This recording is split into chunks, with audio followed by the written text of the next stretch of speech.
Deadliest Catch continues to reel in very big ratings in its 10th season, but this year, Captain Sig Hansen faces a new challenge. For the first time, a woman joins his crew. It's his 18-year-old daughter, Mandy. She's hoping to rise through the ranks, proving to everybody she can follow in her family's footsteps by nabbing crab. Hey, Mandy! When you're in there, always keep an eye out, too, because they can sneak up. Okay. On the rail. Tall, white thing?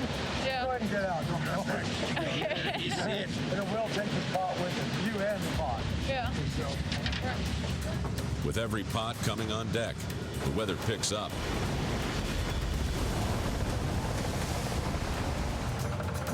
As a dad, you want to protect them, you know? I wasn't prepared because we've never had to deal with it. It's an 18-year-old kid. An 18-year-old kid who's his daughter. Captain Sig Hansen and the lovely Mandy Hansen join us at the table. Good to see you both. I'm thinking, guys, this is a different kind of take your daughter to work day. Mandy, I was so worried for you. And Sig, at one point you said, why go fishing when you have brains and you can do what you want? Have you changed about having her on board? No, I was glad to have her on board after she left the boat because it was nerve-wracking. But I mean, she's a smart kid. Yeah. And you can always go fishing. So I'm trying to push her into college if I can. They couldn't keep me in school, and I don't see any difference in her. But you had no reservations about this. Well, as far as putting her on the boat, I was terrified. Yeah. But you know, terrified of what? Well, I mean, let's face it. She's a high school girl. Yeah. You know, and. Not the biggest kid out there, but it's a dangerous occupation. You know, I can tell you, for example, we've left the dock. We were going to partner up with a boat, and we had a mechanical problem, so we stayed in. 10 hours later, we finally got going. Well, our partner boat, when he left, he disappeared. They never saw him again. So I mean, it's a very dangerous occupation, and you know. So why do you do it? That's all I know how to do. I've been fishing since I was the age of 12. And four generations of your family. 4 generations, yeah. Well, you say you've begun to fear the ocean more and more. Why is that? I think it's age. You know, it's like you feel like you got lucky to make it this far. We have a very good safety record, and we've kept the same crew, which makes the boat safer. You start swapping guys out, and you're really asking for trouble. So we've been fortunate, but I feel like, you know, it's your time up. Clock's ticking. Yeah, and Mandy, you said you've loved the water since you were 4 years old. Does the danger bother you? Is it something you think about when you're out there?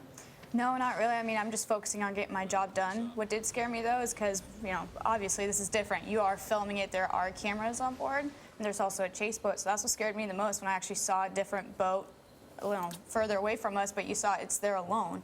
You're out there all by yourself. It's just you in the ocean. Mandy, Puts it in perspective. It does, but if you have such a family history, does it make you personally feel like you have something to prove here?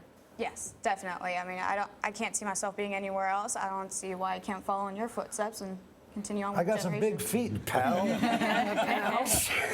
No, at one point he said you have to talk to your mother because you thought there's no way she'll convince her mother. Then you said there's no way she'll be able to rearrange her schedule at school, but you did. What did you say to your mom to convince her? I told her this is what I want to do. Yeah, but sometimes kids say they want to do something. We say, look, you want to jump off of a bridge, you can't do that either. So what did you say? You know, she knows me. I'm She basically threatened her own mother is what she did. Yeah, she did. Because she already had other job opportunities on other boats. So my wife and I figured, look, if you're that passionate about it, do it. Get it out of your system. So what did the other crew say? The other members of the crew? Were not exactly pleased about it, but...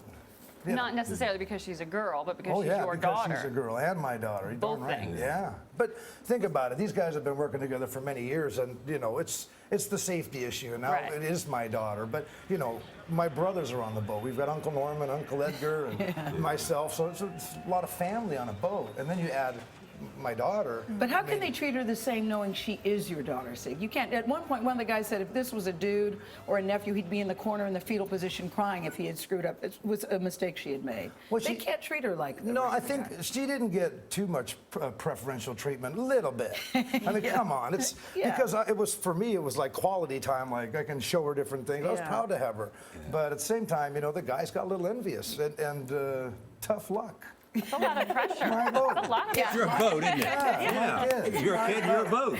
And she's so determined. She was going to do attitude it. about this. I do too. I like it too. Superstitions on the water, Mandy. Yeah, I'm not exactly sure where it all started out with, but Women on Board itself is just, it's not normal. I mean, you got the limitations. I'm small. You would rather pick a bigger guy over me, and that's just how it's always been. It's I'd rather pick a male-dominating guy job. that's got it in his heart. That's the guy that we want. So you do. Yeah. As far as superstitions, you know, we don't like open anything upside down because it depicts an upside down vessel. Oh, jar. Or you don't have horseshoes on a boat because that's bad luck. So, You know, things like that. You know, what'd you think of the movie Perfect Storm? I liked it. It's all right. A little bit extreme, but yeah. Does it put your stomach in knots like it does mine when those waves come out? After a while, you know, you do see things that, well, like when I watch Deadliest Catch, you know, you forget what you went through, and then you have to watch it again. And like for her, I can remember when she was, you know, just watching the weather forecast and then telling me, Dad, there's a storm coming. Did you know? She shouldn't have to be worried about my Yeah. weather. But And you this know is a little kid that's worried about it. Sig, I had a crab cocktail the other day at a restaurant, and Good. Keep buying the No, crap. but I'm saying, I look at it differently now. I think, God, somebody risked their life for this. I never, ever thought about that.